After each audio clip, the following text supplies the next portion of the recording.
더불어민주당이 중점적으로 추진해왔던 공정경제 3법이 정부 상임위원회를 문턱을 넘었고 본회의를 통과했습니다. 하지만 재계 요구대로 규제가 완화되면서 민주당이 재계 압박에 사실상 손을 든 건 아니냐는 비판도 나옵니다. 이경국 기자입니다. 더불어민주당은 경제개혁을 명분으로 공정경제 3법을 중점 과제로 추진해왔습니다.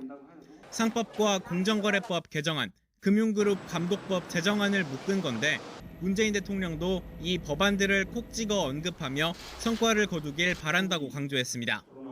하지만 정작 상임위원회 문턱을 넘으며 법안들이 크게 후퇴했다는 평가가 나옵니다. 제일 문제가 된 건 공정거래법입니다. 기업 담합 등 불공정 행위 사건을 공정거래위원회만 고발할 수 있게 한 전속고발권 폐지 여부가 쟁점이었는데 법안 통과를 코앞에 둔 안건조정위원회까지도 폐지의 뜻이 모였습니다.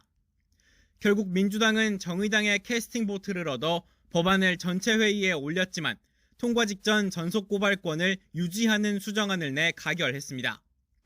소송이 남발될 거라는 재계의 반발과 검찰 비대화 우려 때문에 입장을 뒤집은 겁니다. 즉시 진보정당의 비판이 터져나왔고 공정경제의 틀을 마련하라는 시대적 요구를 뒤통수 친 것입니다.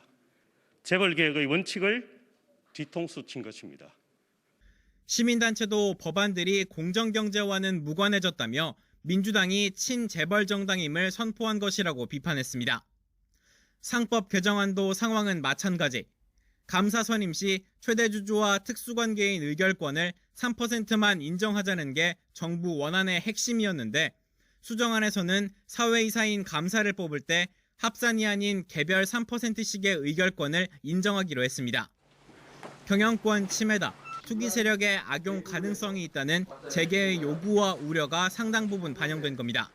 재벌 대기업만이 아니라 중견기업들의 피해가 가지 않는 방향으로 최대한 고려해서 문 대통령이 대선 공약으로 내세웠던 노동조합법 개정안 역시 의미가 퇴색됐습니다. 논란이 된 사업장 내 쟁의 제한 조항은 빠졌지만 단체 협약 유효 기간을 최대 3년으로 늘려 노동환경 개선을 늦추게 했다는 노동계의 비판은 피할 수 없게 됐습니다. YTN 이경국입니다.